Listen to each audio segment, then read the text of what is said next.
Olá, amigos. Eu sou o professor que vai acompanhar vocês nessa disciplina chamada de Introdução à Química Orgânica e à Espectroscopia para a Engenharia Ambiental. Essa disciplina tem como objetivo dar algumas ideias, alguma noção da parte fundamental de química orgânica, das estruturas dos compostos, da sua nomenclatura, das suas propriedades físicas e propriedades químicas. Também faremos uma análise de como se pode identificar essas estruturas através do processo de espectroscopia. Bom, passando então para o nosso ponto inicial, vamos falar do breve histórico da química orgânica. Nós sabemos que os povos antes de Cristo, como os povos babilônicos, fenícios e do Antigo Egito, já tinham conhecimento de muitos produtos químicos e da maneira de como obtê-los. Em geral, esses produtos eram obtidos de plantas, também eram obtidos de frutas, de vegetais e também de minerais. Nesses processos, eles já tinham obtido o sabão, o vinho, vinagre e alguns corantes. E uma série de medicamentos no qual utilizavam para a cura de algumas doenças daquela sociedade. Entre os corantes se destaca a alizarina e o índigo, e eles tinham grande apreço por esses corantes porque eles podiam tingir vários objetos, principalmente as vestimentas. Já na Idade Média, surgem os alquimistas cujo objetivo principal era transformar compostos ou metais que não tinham grande valor em ouro, coisa que jamais foi conseguida. Mas essa busca por esse objetivo, eles produziram uma série de instrumentos de laboratório que têm uso até os dias de hoje. Então eles fizeram uma grande contribuição para a química, produzindo vários equipamentos na forma de metais e na forma de vidro. Nessa época se destaca um filósofo chamado Al-Razi, que era um alquimista, mas também era médico, era filósofo, é uma pessoa de cultura como daquela época. Então, ele é atribuído a ele a descoberta do etanol e também a descoberta de equipamentos que puderam produzir a destilação de petróleo e obter, por exemplo, a querosene e outros óleos. Mas a alquimia, ela não tinha fundamento teórico. Então, a química como conhecemos teve esse lapso por parte dos alquimistas, não ter fundamento teórico. Mas, já em 1784, nós temos um químico chamado Bergman. Ele faz uma divisão da química, atribuindo a química a dois ramos, a química inorgânica e a química orgânica, sendo que a química orgânica seria a química dos compostos orgânicos que eram obtidos ou extraídos de seres vivos. Já em 1777, temos um químico famoso chamado Lavoisier, um químico francês, que ele é considerado o pai da química moderna. Entre vários experimentos que Lavoisier realizou, ele produz experimentos com combustão e verifica que os compostos extraídos de seres vivos, ao serem queimados, originavam gás carbônico e água, e de forma que ele concluiu que esses compostos tinham carbono, continham oxigênio, continham hidrogênio.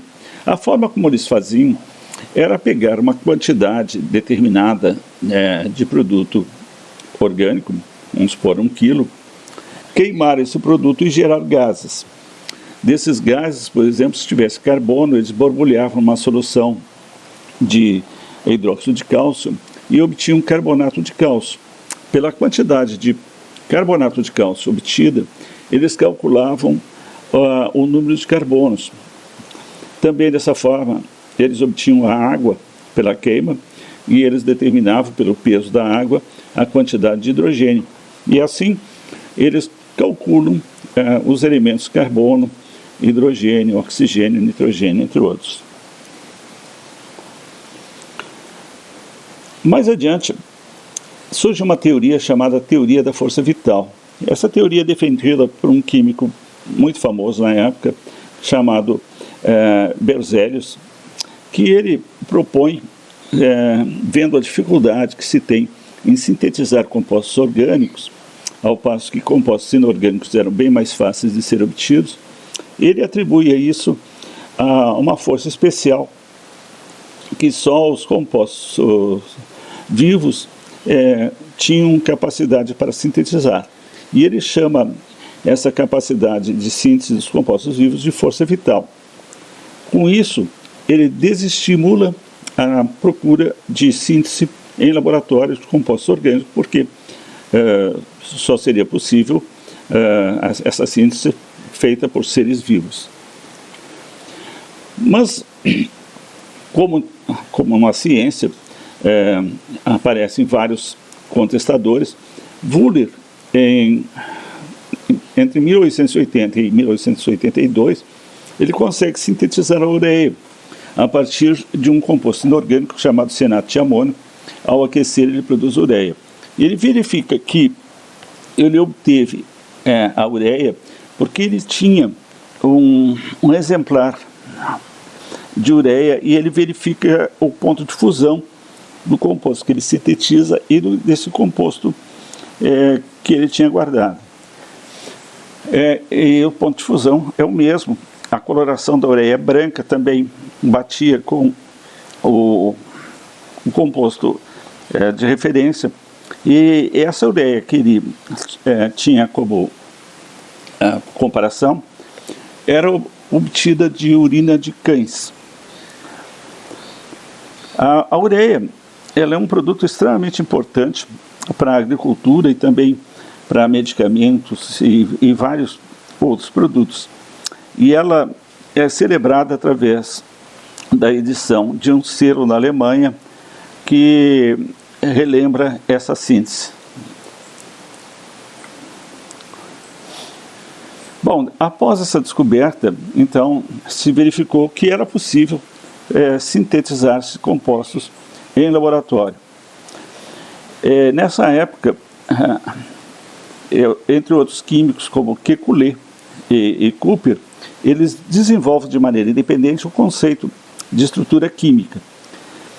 Eles sugerem que os átomos de carbono eles seriam tetravalentes, porque verifica que as estruturas dos carbonos que eles obtinham tinham 4 ligações, que podiam formar ligações entre si, formar redes de ligações de carbono.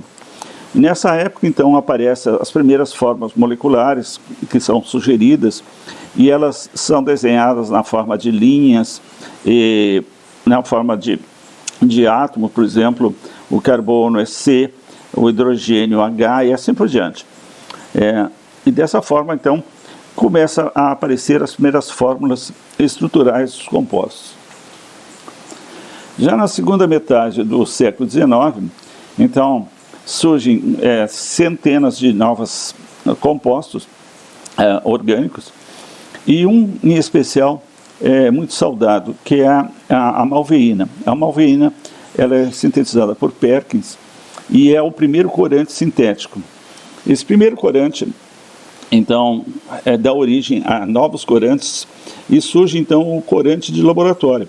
Esse corante de laboratório vem a substituir os corantes de plantas, que até então eram a fonte da onde se obtinham os corantes. E com isso ele revoluciona a indústria da época, que era uma indústria basicamente de fazendeiros que cultivavam plantas para obter então os corantes, e com o surgimento da indústria sintética, o preço dos corantes diminuiu muito. Se tinha agora uma fonte confiável de obtenção desses produtos, e se podia ter um suprimento grande de corantes, de forma que ele revoluciona a sociedade e a indústria da época. Já a partir, então, da pesquisa por corantes, se descobre um corante chamado corantes azoicos. Esses corantes azoicos surgem especialmente na Alemanha, já na época de 1890. A Alemanha já possui universidades e escolas de química e já forma vários químicos que têm os seus estabelecimentos. Então, desses corantes azoicos surgiram centenas de novas cores que trazem uma expectativa completamente nova para a sociedade. Por casualidade, um dos corantes foi testado para ver se tinha propriedades medicinais, e um corante chamado Prontosil deu origem à sulfonamida, porque ele tinha a estrutura da sulfa. A sulfonamida, então, ela vai ser o primeiro antibiótico e ela vai revolucionar a indústria farmacêutica, principalmente para as pessoas acometidas, por exemplo, de doenças de streptococcus, que não tinha remédio naquela época. Depois do surgimento da sulfonamida, surgem novos medicamentos, especialmente a penicilina, e a partir daí, então, surge a indústria sintética de medicamentos. Então, na primeira metade do século XX, a química orgânica ela dá um novo salto quando começa a utilizar o petróleo no lugar do carvão. A partir da destilação do petróleo, se obtém vários compostos como eteno, propileno, butadieno, que dão origem ao nylon, a teflon e a poliéster. Então, a indústria do petróleo vem a substituir a indústria do carvão como fonte de fornecimento de energia. E aí nasce a indústria moderna como nós conhecemos hoje. Bom, vamos passar para outro aspecto da nossa aula, que é referente à hibridização do carbono. No início do século XX, se pesquisa a estrutura do átomo. Então, se propõe que o átomo seja constituído de um núcleo e ao seu redor de uma eletrosfera. Então, há uma série de experimentos que demonstram que isso ocorre, sendo que essa eletrosfera é milhares de vezes maior do que o núcleo. No núcleo, então, se propõe que existam prótons e nêutrons que têm carga positiva, e na eletrosfera existam os elétrons com carga negativa. Então, o núcleo ele vai conter os prótons e os nêutrons, e na nuvem ao redor do núcleo nós temos os elétrons. Avançando sobre a forma como esses elétrons estão ao redor do núcleo, se propõe então a presença de orbitais. Esses orbitais significam que são região do espaço onde é mais provável se encontrar o elétron.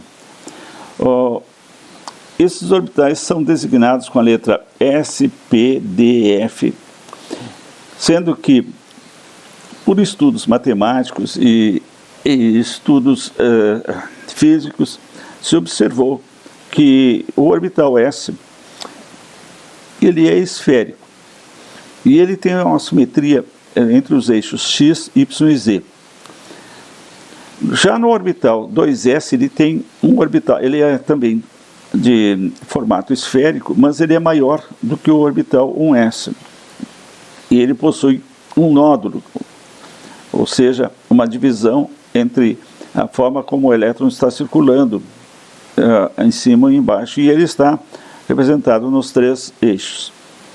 Então, o orbital S e o orbital 2S têm forma circular.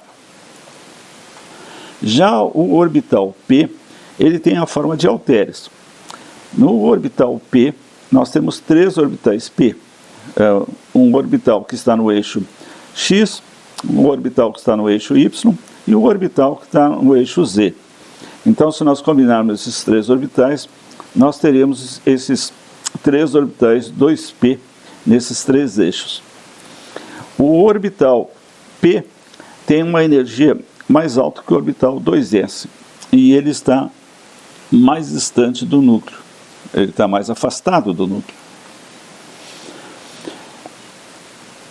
Então, nesta proposta de como os elétrons se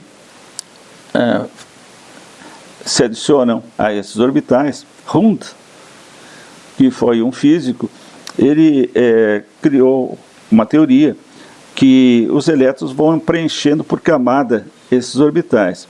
Assim, se nós tivermos 2 elétrons, primeiramente ele vai preencher o orbital 1s.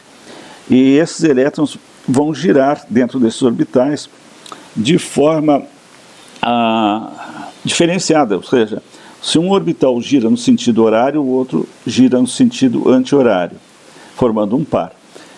Então, se nós tivermos 4 elétrons, por exemplo, num átomo, nós vamos preencher primeiro o orbital 1s e depois nós vamos preencher o orbital 2s. Se nós tivermos agora, por exemplo, 6 elétrons, nós vamos preencher o orbital 1s com 2 elétrons, o orbital 2s com outro elétron, e o orbital p vai ter um elétron, o orbital px um elétron, e o orbital py um outro elétron.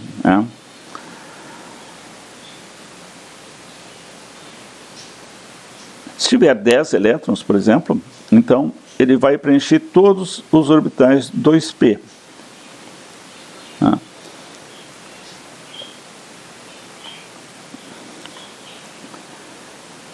Quando se fez a representação da tabela periódica, começou-se a estudar a tabela periódica, ela trouxe uma grande contribuição para a química, porque ela conseguiu mostrar como os átomos estavam distribuídos e qual era o significado dessas propriedades dos elétrons. Então, os elétrons eles foram acomodados na tabela periódica pelo número de elétrons que tinha na última camada. Por exemplo, os elétrons do grupo 1 tem um elétron na última camada. Sim, o hidrogênio tem um elétron, o lítio um elétron, o sódio um elétron, o potássio um elétron. Por exemplo, na camada 2, nós temos os alcalinos terrosos, que é o cálcio, o magnésio, que tem 2 elétrons na última camada. Então, nós temos aqui a distribuição por períodos, e no período nós vamos aumentando o número de elétrons na eletrosfera, e os grupos.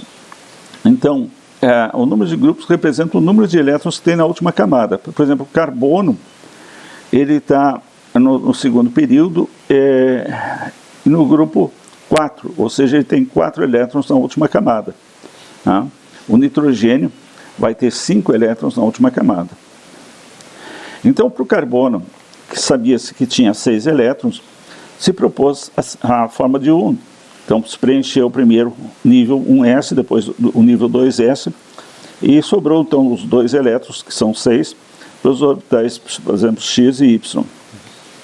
Mas nós veremos que essa representação não representa a realidade do carbono.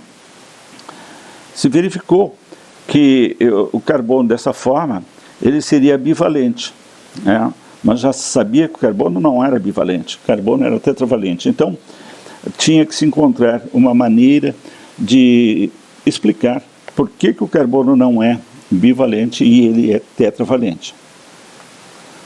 Então, propôs-se a teoria chamada teoria da hibridização, no qual um elétron no orbital 2s, sendo que o orbital 2 e o orbital 2p, eles têm mais ou menos a mesma energia, e esse elétron, então, poderia migrar para o orbital vazio do orbital 2p, e nós teríamos 3 orbitais p com um elétron, e um orbital 2s com elétron.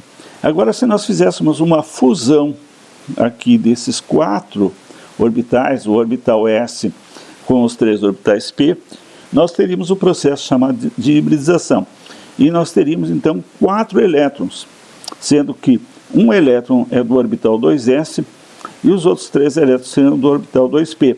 Mas como eles vão se combinar, eles vão formar o chamado processo de hibridização, ou processo de combinação, que é o chamado orbital sp3.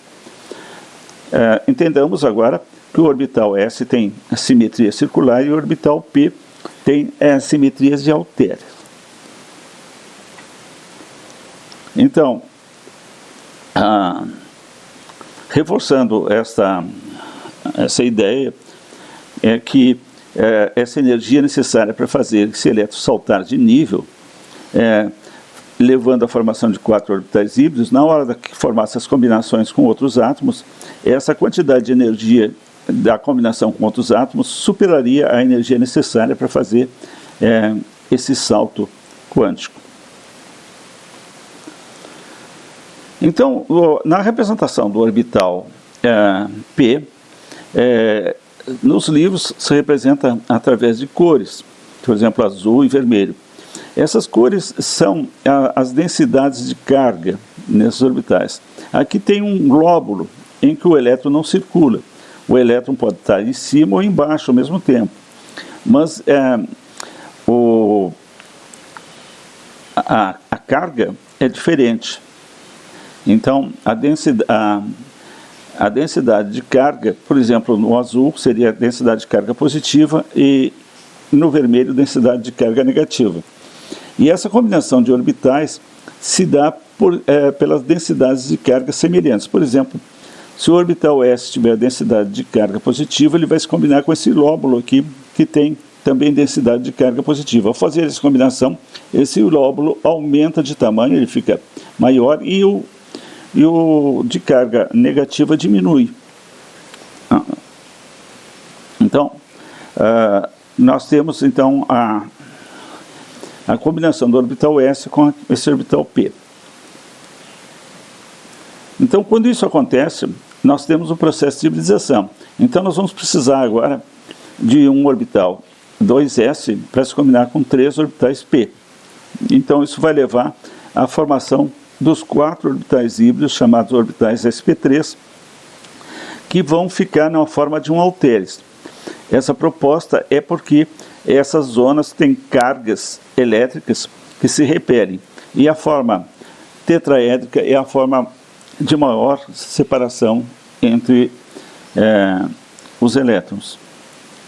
Então, nós representamos, por exemplo, na estrutura sp3, a forma tetraédrica dessa forma.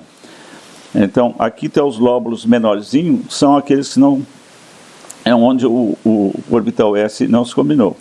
Então, na estrutura do metano, nós temos 4 orbitais híbridos sp3, cada um com um elétron.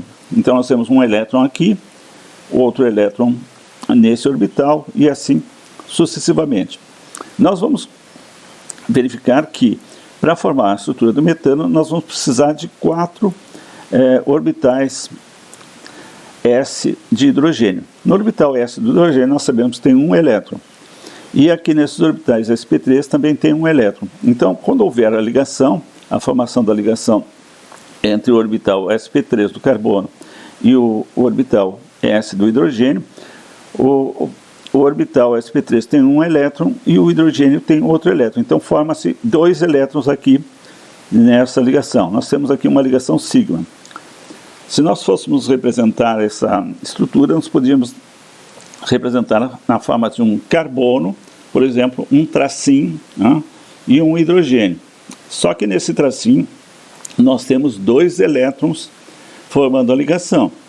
Um do carbono, aquele orbital, com o hidrogênio que tem o outro orbital. Esse tracinho é chamado ligação sigma.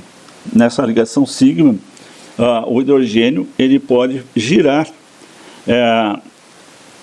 180 graus, porque a ligação não está impedida. Então aqui nós temos uma ligação sigma, aqui outra ligação sigma, e aqui nós temos 4 ligações sigmas. Então essa representação que eu chamo de tracinho é a ligação carbono-hidrogênio, em que o hidrogênio entra com um elétron e o carbono com outro. Já se nós fôssemos representar, por exemplo, a estrutura do eteno, nós teríamos que verificar antes como se dá essa hibridização do carbono. Nós temos aqui que o orbital 2s se hibridiza,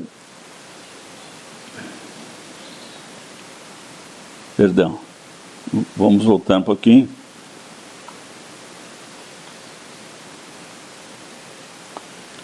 Nessa representação nós temos aqui o orbital 2s, e ele está se combinando agora com 2 orbitais p.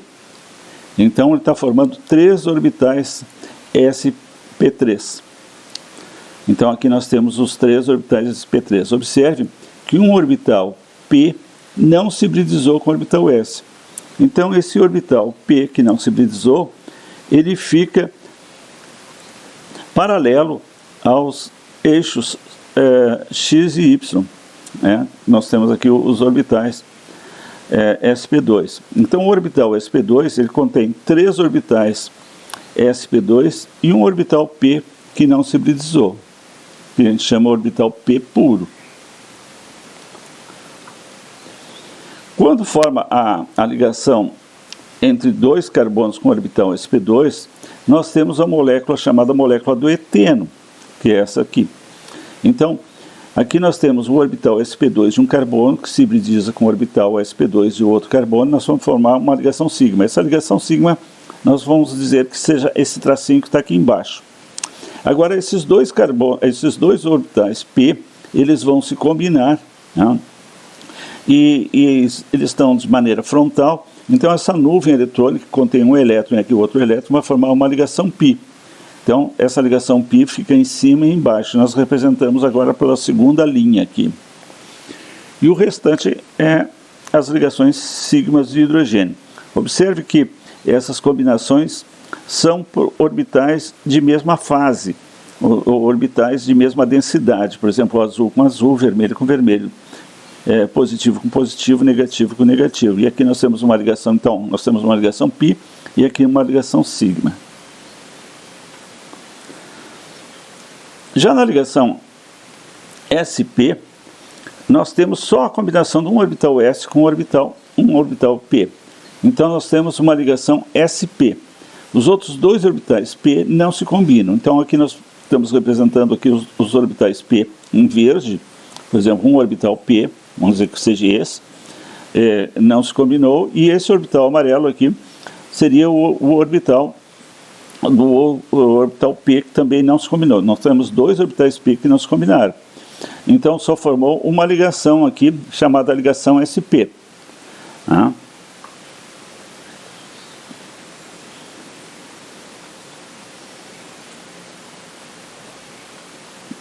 Nessa ligação sp, pode levar à formação dessa molécula do etino aqui. Então nós temos 2 carbonos, em que uma ligação sp com a outra ligação sp do outro carbono forma uma ligação sigma. Vejam que nós temos agora 2 orbitais p que não estão combinados, aqui, esse aqui com esse, e esse orbital p com esse. Eles vão se aproximar e vão formar uma nuvem, porque esse orbital p vai se combinar com esse, que tem que está na mesma orientação, e esse orbital que está perpendicular aqui vai se combinar com esse outro. Então nós vamos ter uma ligação sigma e 2 ligações π. E o ângulo da ligação carbono-hidrogênio vai ser então de 180 graus. De forma que na ligação sp, que é aquela ligação tripla, o caráter do orbital s é de 50%. Já na ligação sp2, o caráter a contribuição do orbital s é de 33%. E na ligação sp3, que tem maior participação do orbital p, é de apenas 25%. Isso significa que quanto maior esse caráter S, mais próximos os carbonos estão entre si. Assim, na ligação tripla, eles estão mais, vamos dizer assim, juntos, né? Na ligação sp2 um pouquinho mais separados, e na ligação sp3 a distância é maior.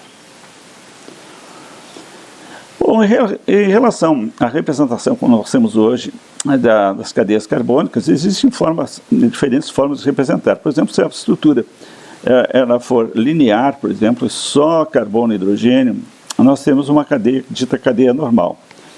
Se nessa cadeia tiver, por exemplo, um carbono que está ligado a essa cadeia principal, nós chamamos de cadeia ramificada.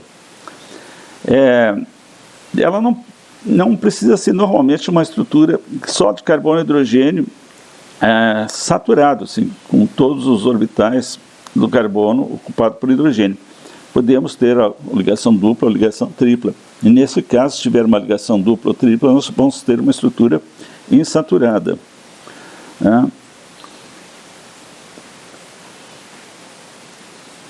Aqui, então, nessa estrutura, não tem nenhuma dupla, nenhuma tripla, e nós chamamos uma estrutura saturada de hidrogênio.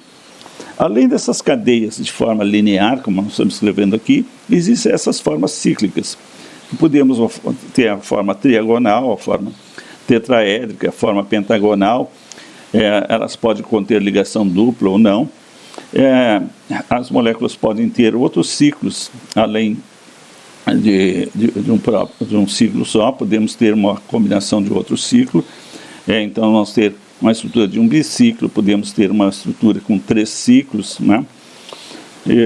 Então, existem diferentes formas do carbono se combinar. Além disso, existem essas estruturas que são chamadas estruturas aromáticas, no qual essa molécula aqui, que é chamada benzeno, é a estrutura principal. Essas estruturas aromáticas, elas têm propriedades completamente diferentes das demais, e nós vamos estudar as suas propriedades um pouquinho mais adiante. Então, resumindo, nós temos carbonos que contêm ligação tripla, e cuja distância entre eles é bem pequena, é 1,21 anos. Nós podemos ter ligações duplas, por exemplo, na casa das moléculas de cadeia lineares, como os alcenos, e a distância agora ela é um pouco menor, é um pouco maior, 1,33. Nos compostos aromáticos nós temos estruturas também com ligação dupla, mas devido às características dos compostos aromáticos, eles têm uma distância um pouco maior do que das moléculas de cadeia lineares.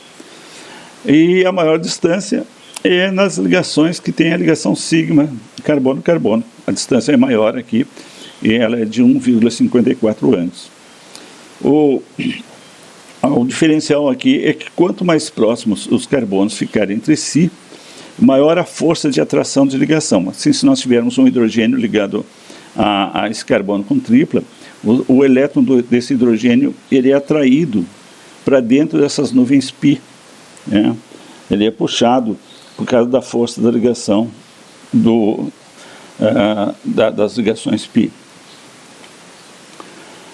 Nós podemos classificar também os carbonos como primários, secundários e terciários. É bem fácil a gente caracterizar as estruturas, basta ver quantas ligações o carbono faz. Se ele fizer uma só ligação, ele é chamado carbono primário. Então, esses carbonos que estão representados em vermelho, eles têm uma só ligação com outro carbono. Então, esse carbono aqui, esses dois, são carbonos primários. Agora, esse aqui, esse carbono azul, vejam quantas ligações ele tem. Ele tem uma ligação com esse de baixo aqui, com a metila, com esse do lado e com essa cadeia. Então, ele tem 3 ligações.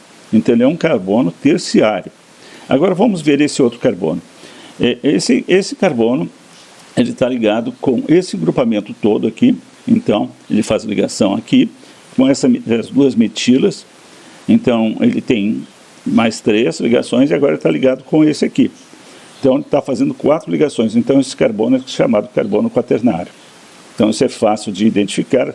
Esse carbono aqui seriam carbonos primários, esse carbono aqui terciário, esse carbono que faz 2 ligações é secundário, e esse carbono que faz 4 ligações seria um carbono quaternário. Dessas estruturas que nós representamos, se nós tirarmos um hidrogênio, nós vamos ter radicais que têm nome ila, a terminação ila. Então, se nós tirarmos um hidrogênio do carbono, nós temos o grupamento metila. Se nós tirarmos um hidrogênio do etano, nós temos o grupamento etila. Se nós tirarmos um hidrogênio do carbono primário, do propano, nós teremos N-propilas. Se for do carbono secundário, é chamado isopropila, porque quando tira do penúltimo carbono, tem esse prefixo isopropila. Nós veremos com mais detalhes essas nomenclaturas quando nos referirmos à nomenclatura dos compostos orgânicos, especialmente dos hidrocarbonetos. Obrigado, pessoal, pela atenção e até a próxima semana. E nós teremos sempre um vídeo explicativo das nossas aulas que serão postadas junto com o material nas terças-feiras. Até mais e muito obrigado.